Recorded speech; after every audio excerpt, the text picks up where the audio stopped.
Okay, anyway. Okay, everybody, we are back for round 5 of 6 of the Legacy Spanish National Championship. How's it going? Pretty chill, at least for the top tables, because we heard the top tables were all drawing. So now we're bringing you something from. Actually, these guys are 4-0. They could have double drawn as well, but it looks like they actually decided to play.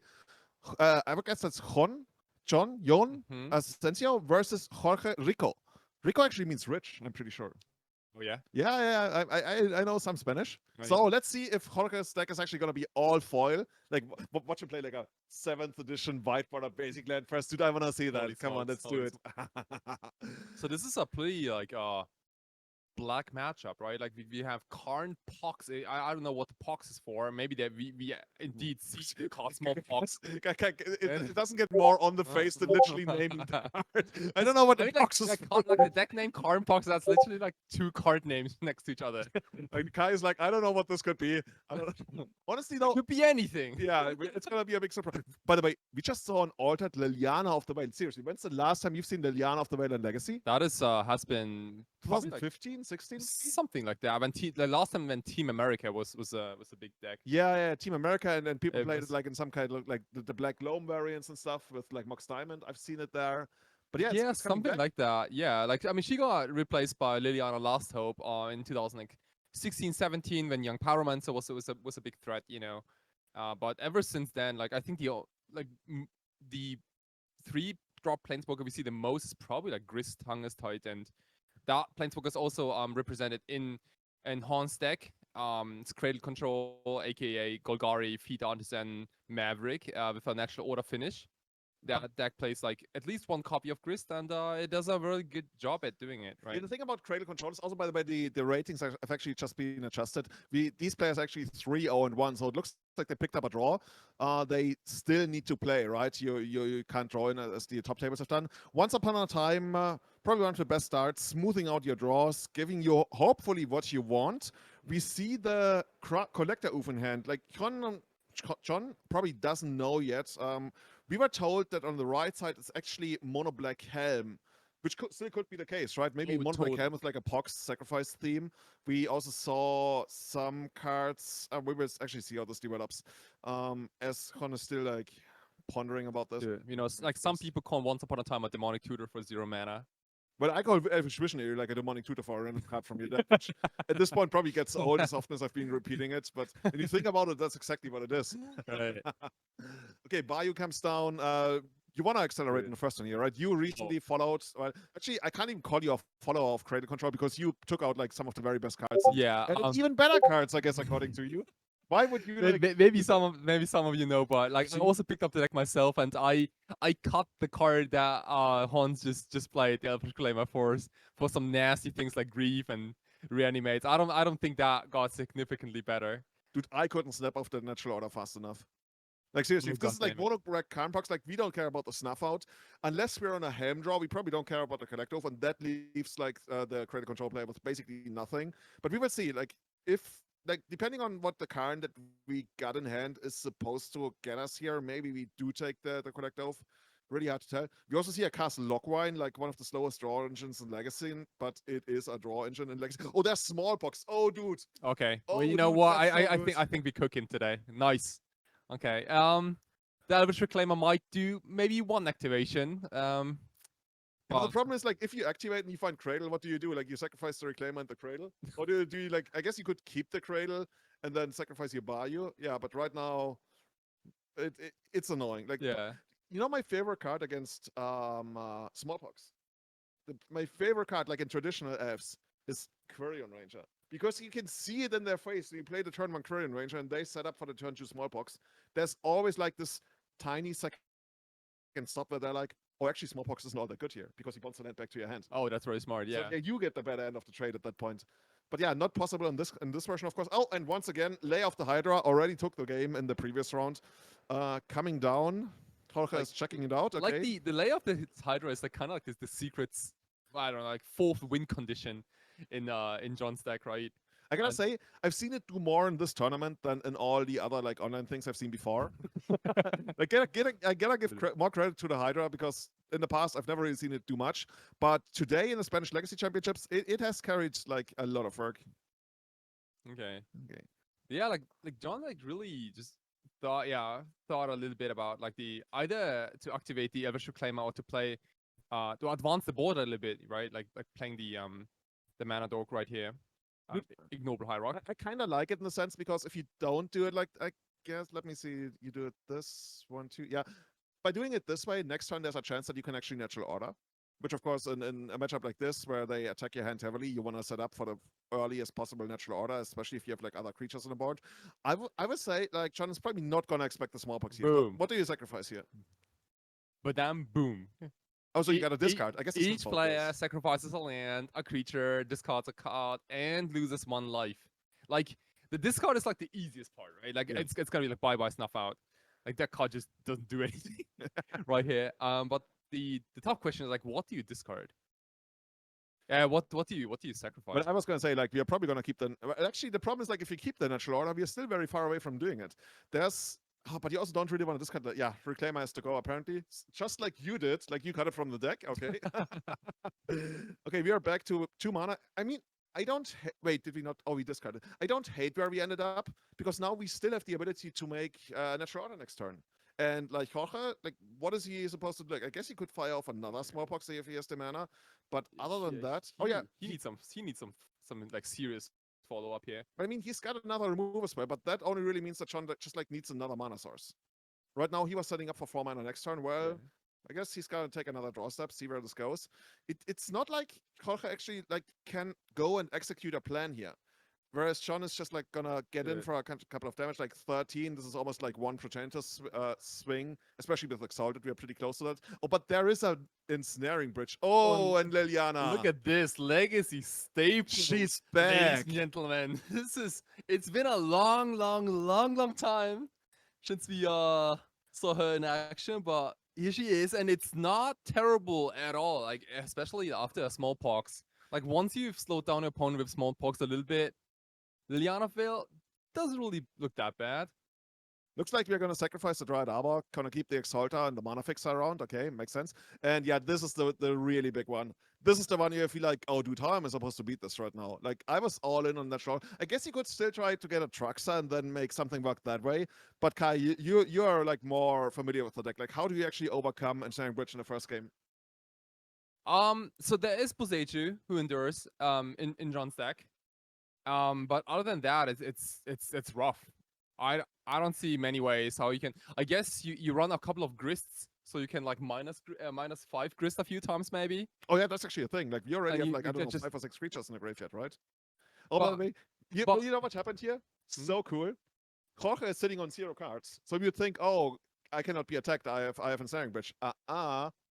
Exaltas, Noble Hierarch, the oldest trick in the book, attacks through Ensnaring Bridge and takes down Liliana. Oh yeah. Loving it. Okay, so like yeah, Twitch chat just mentioned something, and like I was a little confused myself. Like I think on the 3rd turn, I feel like Liliana and Ensnaring Bridge got. I was wondering this.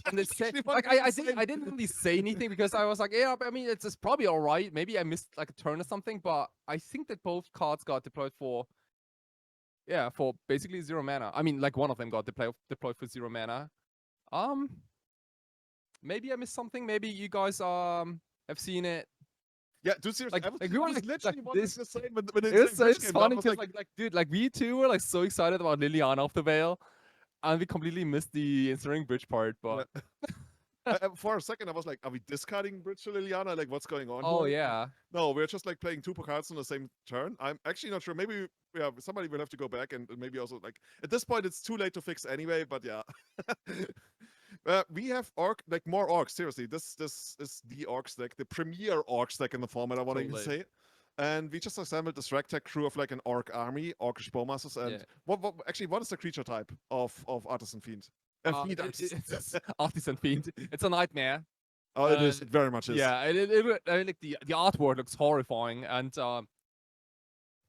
yeah, this might just be one of those like very slow beatdown plans. Maybe we can go under the Ensnaring Bridge if there's like only 1 card in hand, maybe. Maybe the way to actually like win this is by forcing the opponent to play all the Thoughtseize they still have left. Otherwise, you would eventually start attacking through a bridge again. But yeah, right now we got Castle Lockwine set up. Of course, if you're on the AF side of the board, you hope that the opponent just like keeps drawing cards that they cannot cast, which honestly, sitting at 5 mana is nearly impossible, I want to say. It's like you mentioned, Busicho is the big deal. If we can draw into Busicho, that would actually make a big difference. Yeah, it's actually really awkward with the double play on the turn. I don't know where we go from here. Oh, absolutely. Yeah. But yeah, it's too late. Okay, so we get a one more ping. Oh, actually, no. Well, I was gonna say if you got enough Bowmasters, maybe you can deal enough direct damage. But is there any way to like? Okay, let's say we kill our own Bowmasters, we shuffle them back with I don't know endurance, and then we get them again with the Fiend Artisan. Maybe you can do like a super slow. Okay, so hear me out. Let's say you got 2 endurances. Then you sacrifice 1 endurance to get the Bowmasters. Then you sacrifice endurance to get another endurance. You sacrifice shuffle back. Like you get an infinite turn engine. Oh yeah, or the opponent has another Bowmaster. Okay. It just takes a million turns, but yeah, it is possible. It actually would literally take a million turns and then some extra mana. Okay, this one can attack. This one can start attacking. Oh, dude, if we can find some more Exalters, we can actually make this work. Like right now, this attacks as I want to. That's big enough. That can actually get you there. Yeah. Like, sure, like it's 7 life, just 7 it's 7 life, right? We can get more of those even. Like as long as like double blocks are not a concern. Yeah, but we make it bigger. Like we find every time we add another dude to the board. I mean, we have to find enough creatures to sacrifice it. That's true. But we just like keep adding Hyrax, and then like we attack for like 5 in a turn or something. That's what I do. That's like, awesome. You gotta find your way to victory. That is awesome. And then Busicho is just like the icing on the top. Like this is just like extra. If you find Busicho, even better. But right now we have a game plan. We can actually like take it down. Grist, as you mentioned, Grist, Senate wins on the spot, gets your Grist, wins. Oh yeah, and I think this is is exactly what John's doing right here, right? Like multiple exalted creatures to go on the answering bridges is actually kind of this is kind of hilarious. This is like the Swiss Army knife of decks. Like you think you're out, but you got so many ways to still make something work with weird cards. Okay, is this Saga gonna take the game? Like the constructs are actually they're pretty small, but they're probably still not gonna attack. But the ultimate, what are we gonna find of the ultimate of the Saga? Okay, thank you, Kai. I think Justice. I have no idea as well. We're gonna make it work somehow at some point. Okay, see, this is 2 damage. Like, what are you gonna do? Like block with your Orc army? Yeah, this is really awkward. Also, at that point, you probably don't want to like use Castle Lochwine at some point. Yeah, okay, just throw it away. Sure, Abyss mode enabled. You think bridge is good enough? I still gotta cross that bridge, like a grappling hook. You know, like in Zelda. Oh, dude. Bong. Noble Hierarch, literally my favorite card in all of Magic the Gathering. Oh really? Like your most favorite creature, maybe? No, my literal favorite card in all. It's literally there's no creature that I identify with more with regards to playstyle. I love ramp, I love aggressiveness, I love bond. There's just like no wait, it died? Oh, too bad. Okay, well that goes your favorite creature. But actually it turns into something better apparently. Maybe for an you see we can get Grist of how did we not even notice that? We don't need Green Sun Zenith. You can just get it off Fiend Artisan. So much easier. And now you just like you tick it up and eventually you just ultimate it, right? Yeah, and there are probably around 7 creatures in the yard already, and like if not, then the Fiend Artisan can add more stuff to the graveyard. So I wouldn't be surprised that if John can take down this game in like 2 turns from now. Yeah, he goes down to 6 now. Jorge, that is, goes down to 6 after Castle Lockwine activation.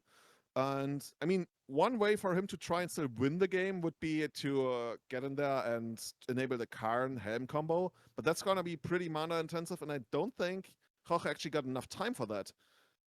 Maybe he's got like some kind of mass removal as Black sometimes does, but I mean I'm not even. I completely banned this from my memory. What's the one? Toxic Deluge. Toxic Deluge was all over Legacy Frontier. Like that would be really good, even though it doesn't take out the Grist. Actually, this guy seriously, Cradle Control, such a sticky, annoying deck. You think like all the cards, I can beat all the individual cards, but when they come together, it's just like the best Nick Fit deck ever made. I keep going back to that. It's just like this is what Nick Fit always wanted to be, like a good mid-range deck that actually like puts you into positions you don't want to be. And not just like cast some random, I don't know, 6 mana elemental frog or what have you. And the best part is like you don't even have to play Veteran Explorer. Yeah. Right? Don't even ramp the opponent, yeah. Another insect Okay. joins in. Yeah, it's like And one more turn before she ultimates, and like I think oh, is it she? Grist? I thought for the longest time I thought it was like Did we just assume Grist's gender? Dude, seriously. It's over. it's an insect. It's an insect. It's an insect. It's kind of hard to tell. Okay, cool. So that should easily be 6 creatures in the graveyard, right? We sacrificed so much stuff now. Curious what John is probably thinking about activating Fiend Artisan again. It's also kind of a cool engine when you think about it, right? You make a token every turn, and then you can sacrifice that into Fiend Dude, Artisan. that's I can see the appeal of that this is deck. a well old machine. Yeah. Yeah. And Jorge is just like, okay, come on, please. Can we just like get this over with? So it's probably thinking like so what are the creatures you can possibly get for 1, 2, 3, 4, 5 for possibly for 6 mana? That's like X equal 5. I don't know if there are any 4 drops in this deck, but there are endurances. Not as appealing right now because we want to keep the graveyard really big. I like graveyards and I cannot lie. Yeah, but seriously, like the chip the chip damage that we got in there by just like doing like 1 damage with Hierarch, 2 damage with Hierarch under the bridge, that So actually much, added up. yeah, Oh, so now much. it makes a yeah. difference probably. Okay, this is another Orcish Bowmasters, I'm pretty sure, which doesn't really do enough. Like I guess it takes out an insect token. Oh, and actually it can take down Grist, right? So Grist is not lethal right now. If this actually is It is Bowmasters, not. And also we have the Ursa Saga popping off right now, and that can Needle maybe maybe. potentially get a Pithing Needle if there is one in the main deck. Like some people Okay, play a Pithing okay. Needle in the main deck. Maybe it's Curse Scroll. Maybe it's Curse or that'd be something too. The Curse Scroll is also like a good old like Pox Dude, in a tournament, staple. I picked Curse Scroll over a dual land in one of my very first Legacy Yeah, tournaments. I can get that. You can relate to that? Yeah, Yeah, Curse dude. Scroll Like I used mean, to like be it expensive. deals damage. Dual and doesn't. Okay. Oh, need a spear bump. Okay. We have to start from the beginning again. Like John's graveyard's gonna be nuked. He's still like he's winning on board, right? Like if this was chess, he would still like have an advantage. But it's gonna take some more time, and like that gives Jorge a couple more outs to hopefully draw into if you want to see a game that keeps on going on. But right now, this is one of the best things you could have. The beauty is you don't even need to blow the spell bomb right now. You can just sit on the spell bomb, which makes it really awkward for John, right? Yeah. Like John's like, what am I supposed to do? Like blow Grist and force you to use the spell bomb? You probably want to do that at some point, but it delays things just so much. Is that a hymn, by the way, in hand? It is a hymn to Torag. Not as appealing right now because I think John has only 1 card in hand, but The thing is, I still like taking out the card because like he's been sitting on the card, I would guess, for a while. So maybe it's something expensive, like let's say Cradle Behemoth, because we couldn't cast Cradle yet. right. Next turn maybe we could. So I mean, yeah, you want to hit 2 cards, but I mean at this point, I mean it's probably a land. I think I saw a land. Yeah, I mean double Cradle is still good enough. Like all of a sudden, Senate. Well, I guess it might have actually been lethal next turn if we somehow get rid of the bridge. But I mean that's just like wishful thinking, I Yes. guess. Like so, what are John's bests out here? Senate, right? You talked about this earlier. I guess We something that could. makes your graveyard really big. Other than Busicho, and then Busicho trying to just like get in there, right? You're gonna have the bigger army. Yeah. I also like think that natural order would be a fine draw, for Atraxa, and Atraxa can find first of all an answer to this ensnaring bridge to finally deal some combat damage. Because there's also like nothing in the air right now. So there's definitely some appeal to that. Also, John can simply, if there are any Bowmasters left in the deck, Endurance is like, do the Bowmaster Endurance loop, so to speak. Like, I mean, at 4 life, I could almost get behind that. yeah, Jorge is only on 4 lives, so it Okay, let's see what doesn't this is take gonna it be. doesn't take very long. No, this can't be Reclaimer. Come on, you must have something better here. We see a bunch of interesting things. It's actually a Reclaimer. Okay. I mean, what is it gonna get? Is it gonna get like, I don't know, Lair of the Hydra? No. Like just like basically removing a couple of lands from your deck, I guess. I think John's probably just interested in just thinning out the deck, maybe, Well, or maybe not. maybe not. Maybe that's Maybe something better. not. like Jorge was like, dude, seriously, like, this Yeah, is not you good. like, Get something. yeah, Yeah, stop. this is the better one. See, It's this the better version. It's like like the wrong language, maybe. I Okay, don't know. thank you for helping me out there, Jorge. As John is saying. Okay, passing the turn, and right now we got. Okay, let's actually keep track of the creatures in the graveyard. You got one creature in the graveyard. Um, Technically, I guess we could fetch Dryad Arbor and sacrifice that to Reclaimer to put another creature into the graveyard. Sure, If yeah. there's still in the Dryad Arbor left, and then sacrifice a creature to Fiend Artisan, which puts like 3 creatures in the graveyard, and then some kind of trickery. Like we are so close of ultimating Grist Yeah. for lethal, and it doesn't really take much effort. 3 mana radar. You could even like, I don't know. No, Endurance we couldn't evoke. Oh, 2 mana? What's 2 mana? Oh, an activation here. That's not too exciting, honestly. The main activation should. Oh, Natural Order, dudes. Yeah, we got no 4 mana. There's just like no way to make 4 mana on this board. Haha. John is like, I've seen it. Okay, no way to. Oh, we can't see the graveyard anymore. But we get another insect token. Could be a land, right? Could be a creature. It doesn't really look like a land, the extra card that was put in the graveyard there. So that's maybe 2 creatures in the graveyard. Right. And I believe that there's only one Gaia's Cradle also like left in John's deck. I think all the other ones are like either exiled or destroyed already. Oh, okay, so this is how it goes. We are sacrificing the just newly found Reclaimer to turn it into another Reclaimer. Hey! I mean, it's the best creature, Hey! right? It grows your Grist activations. That's how it goes. Yeah. Like poor Reclaimer didn't even do anything. Well, sacrifice himself from team. Then Dude, for another Reclaimer. yeah, dude, that's some energy. Okay, so we got either 2 or 3 creatures in the graveyard, depending on what was milled by the Grist. And I mean, is it gonna be lethal next turn anyways? Well, it depends. It depends. When the other, if it's only 2, then it's not. But let's just check this out. Jorge under a lot of pressure with Yeah, no Jorge clear probably way to knows like what's going on, right? Like these play patterns from John, like the last few turns, like they send a message. So I'm Dark Ritual. Ooh, dude, I'm dude. Oh, Mutaward. Okay, never mind. Actually, why is Mutaward in the stack? Help me out. What are we doing with Mutaward here? Is anything sweet? Anything cute? Any interaction? I'm trying to, yeah, maybe there's some card we haven't seen yet, but Or maybe Mutavault has like so many upsides because it has all creature types, for example. So maybe there's something with that. Okay, the 4th one. Wow, this is okay.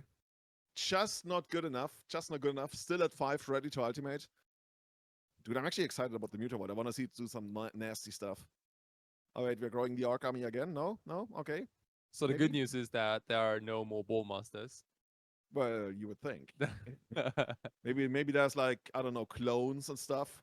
Okay, we picked up this guy. Claimer has to die again. Man. I'm so sorry. That was so fast. You would actually That was so fast. You would think that Sean's gonna go straight. Actually, like he was perfect there we information go. right. Yeah, anyway, he went right? through the motions. Yeah. That was trained for exacties, and that closes out the game. Grist, the Hunger Tide. You don't see it very often where Grist goes like -5 because most of the time like it kills creatures and makes like insects and like kind of does it like the whole time. But in Turing Bridge, no problem.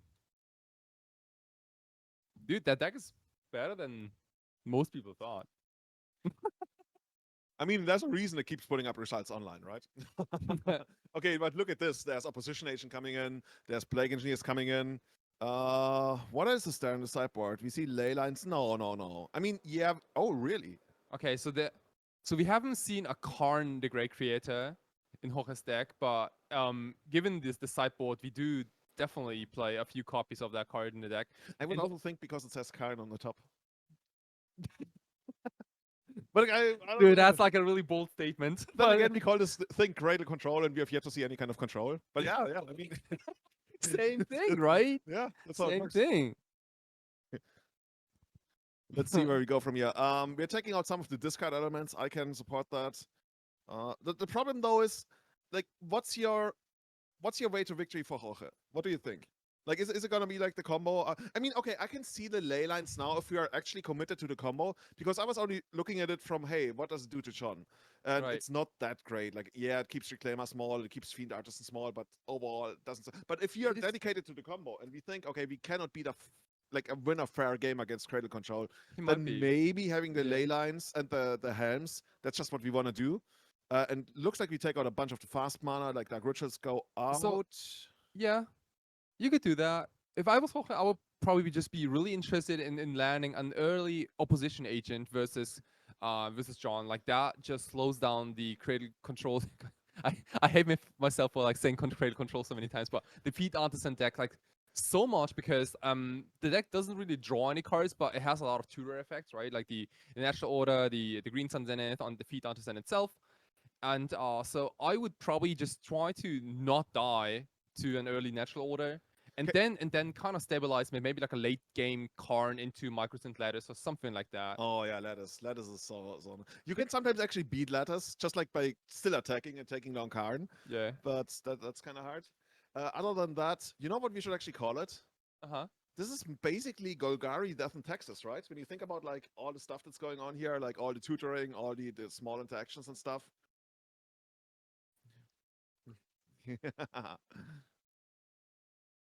And from John's side, I think the force negations are looking excellent, and not force negations. I was like, what? Force of Vigors. It's actually even better than the force negation. Like, is this I'm the just next level tech? We had a bunch yeah, of blue dude. cards.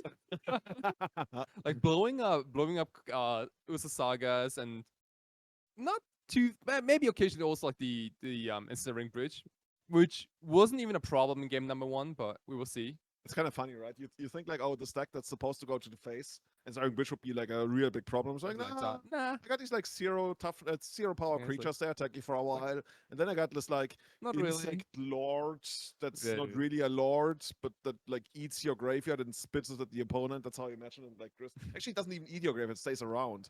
Just like draws power from the graveyard. It's actually a zombie overlord. Zombie Yeah. insect. That's what I call it. What do you guys think in the chat? Like what is the most popular powerful planeswalker in Legacy right now for 3 mana? Is it Okay. is it really like is it really Grist or is it Duck Faden? No, seriously. But actually, let's go over this as the players shuffle up here. What is the best planeswalker in Legacy right now? That's a good question. Yeah, like let's not limit to 3. Even though like actually there's not many 4-mana planeswalkers that people would even play, right? But yeah, I guess there's Minsc and Boo, there's Teferi, there's Grist. I guess Narset is also around. Narset is not Yeah, bad. yeah. Narset is. Like which other planeswalkers are people actually still playing? Like Karn? I think like the most annoying one to play against is probably like Teferi Time Raveler Yeah. because it is such a pain in the ass, right? It just shuts off so many cards. Minsc and Boo is scary, but there are a lot of good answers to Minsc and Boo. The problem is like, and I'm gonna say like, okay, let's. Usually, like people are dicks when they say, "Oh, he tells it like he sees it." I think Minsc and Boo only goes into decks that don't actually win tournaments. Yeah, you said it. I mean, it's seriously like, come on, like all this 4-color stuff, yeah, and the One Ring and 4-color stuff. Like, yeah, it's all cute, and you see some blowout games, but those decks don't win tournaments. All right. Shots fired. Shout out to all control players out there. Yeah. That being said, like I'm also not the biggest fan of Minsc and Boo. I just like doing other things in Legacy, but I'm certainly card. I like the card in the sense that it's like it fulfills like in your overall like tactics, it's amazing because it cannot be pyroblasted and flusterstormed, and very often like you navigate the games into ways where that's relevant. But overall, it's just like those decks don't win, and in the end, that's like what matters the most to me. And I want to win, and I don't want to play 4-color control. I'm sorry. See, the stream even turned off on us. Like we have to guess what's going on here. Apparently, somebody's down to 18 live. Now the other player is on 19 live. Kai, what do you think? What took John down to 18 live? Man, I really don't know. It could be anything, like probably like a Shockland or something, you know.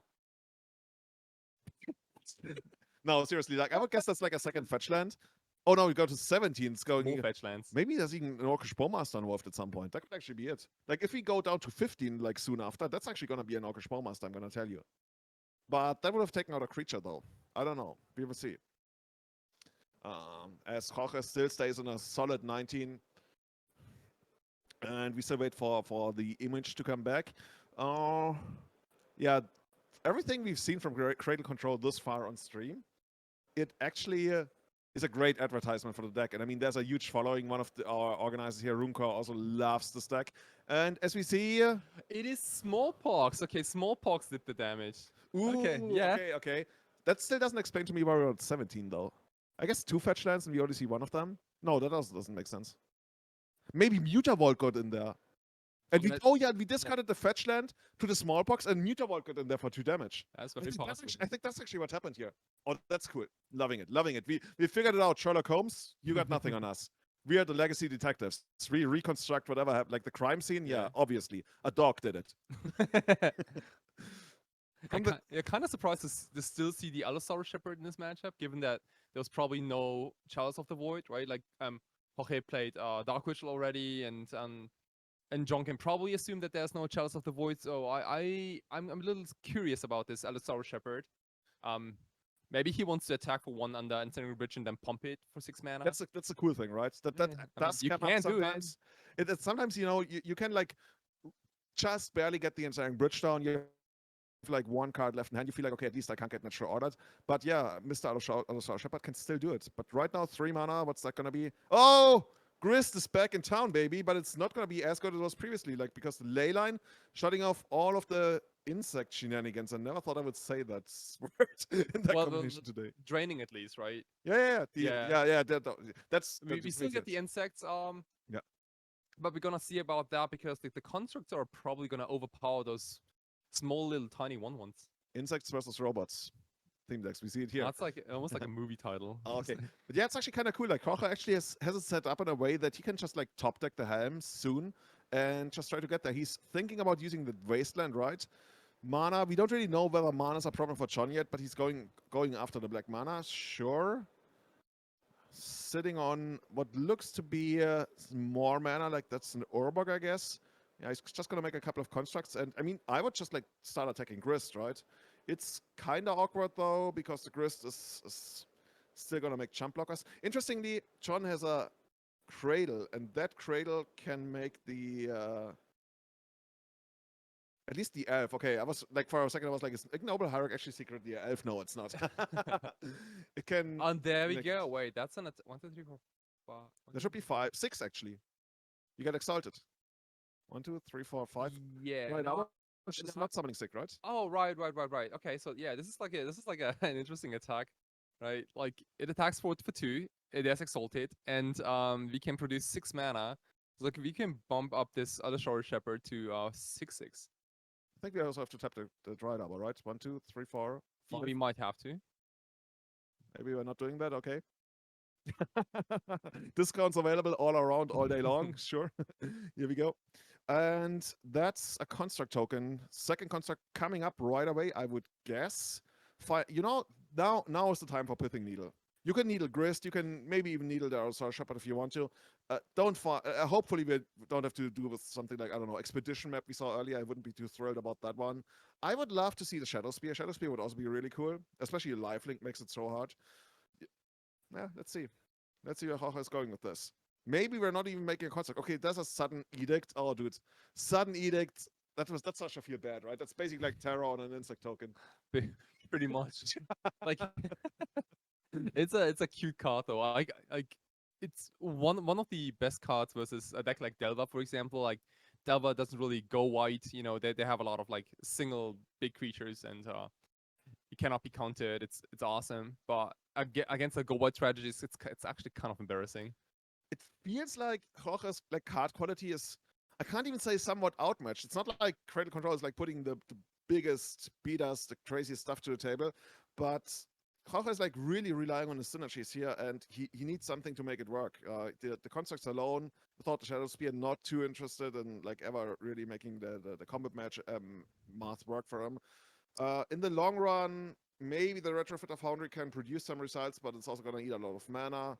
So, yeah, dude, seriously, I kind of want to root for Jorge here just so we can get a third game, but it just feels like unless he draws the Helm, there's not much he can do. And I think John actually has a Senate in hand, right? How much mana is there going to be? So let's say we make a Grist token. So we got like 1, 2, 3, 4, 5, 6, 7, 8, 9. We can actually go for the Cradle here. Like we can go for Cradle Behemoth. Yeah, if he haven't planted the land, yeah. So no, he doesn't need. He's got enough mana here. Like you make the token, so you got 1, 2, 3, 4, 5, right. Yeah. 6, 7, 8. You're right. We gotta we gotta tap like 9 mana. Yeah, we need a land drop. We need a land drop still. Yeah, but we got it. So that should be 9, unless I'm missing something. like John is obviously maybe thinking of something like Dark Ritual into Opposition Agent, that can that can still happen. But you have to respect that actually and at that'd this be a point. blowout because the swamp is open. You have to respect that, yeah. Like if you have a better play, you might actually need to respect that. At that point, you gotta ask yourself, did I give my opponent an hour to use the opposition agent, right? When we maybe, I'm not sure if we used that fetch land there. I think that might have been put there by the Grist. So if you never give your opponent out to actually use the opposition agent, yeah, and Jorge just has to not, like, yeah, sure, you got it. Wait, did we not use Grist first? No, not yet. Grist, yeah. But that means we don't have enough mana then. But 1, 2, 3, 4, 5, 6, 7, 8, 9. Okay, yeah, no, it's lethal. But I think John purposely didn't use the Grist because like you could possibly mill the Cradle of Behemoth, right? Like if that ever happens, then that'd be kind of foolish. Yeah, that makes sense. Oh yeah, it all makes sense to me now because I was like, okay, if we activate Grist, then we don't need the land drop. But actually, yeah, if we have the land drop, we don't even need to activate Grist. Easy, and now we get there. Oh, we even go for the minus here. Is that really all the good? I mean, don't know if that is really necessary, but it adds more points of damage. Like, Jorge is already at 13 life, and this is triple lethal. This is very much lethal. Yeah, this is a lot of damage for everyone who has ever played against elves knows how much damage this can be. And you rarely survive Cradle Hoof Behemoth attacks. Yeah. And there we see the handshake. Yeah, that's something around 30, close to 30. And yeah, I think we're going to move to the backup feature match now. Cradle Control moving on to 4-1 in the hands of Chance Asensio. Needs one more win to be able to draw into the top 8. This is the... No, actually, no, there's only one more round. Yeah, he's in 4-1. He can actually draw into the top 8 right away. Yeah. We should see at least one Cradle Control in the top 8. We don't know what the other ones are going to be, but there's going to be a feature match. Yeah, this is after sideboarding, when you reveal all the stuff you did. All the cards. Like, I think this one would have actually named Insect. Like at this point, we talked about this, right? How many elves are in this deck? Like 4? Oh, totally. Sometimes 5. Yeah, opposition agents. There are so many good cards. But Jorge maybe just Ashiok, okay. Even Ashiok, like that's like another, just can't search any effects, right? And like the search effects are so powerful in this Golgari deck. Okay, hear me out. I think I would have actually rather, I mean, it wouldn't have made a difference anyway. I would have actually rather kept the Dark Rituals as opposed to like what we see here, like Retrofitter Foundry. Oh, doesn't totally. really hurt me so much in a matchup. Yeah. But I mean, Jorge didn't have the opposition agent anyway, so it doesn't really matter. But just like from when I think about it, how things play out, maybe that's what I want to do. Mesmeric Fiend, awesome. Yeah, you see the card every now and then here as well.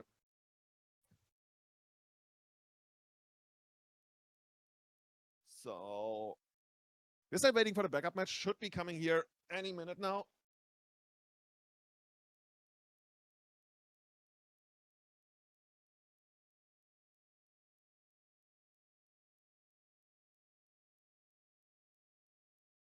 Okay, we're waiting for an update here, guys. Okay.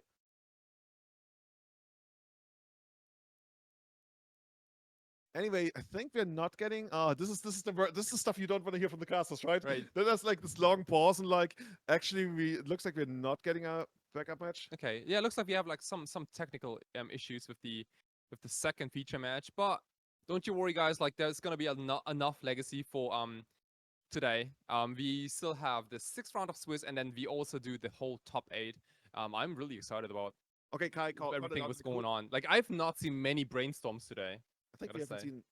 I think we saw one brainstorm. We saw like and one. They lost like pretty soon after. Just what happened to brainstorm? Yeah, like brainstorm has been banned from Spain. We don't do this here, you know. Yeah, brainstorm no está en España or something like that. Maybe someone just bought all the brainstorms. I don't know. Okay. So do we? I think we can stay on, right? Yeah, so I think we probably gonna take a small little break and gonna be back for the 6th round just in a few minutes. Again, everyone, thank you so much for tuning in. And if you like this content, just give Impact Returns a follow. Like it's still growing, and we love this tournament series. It's insane, and want to see more future content. And also like consider coming here seriously.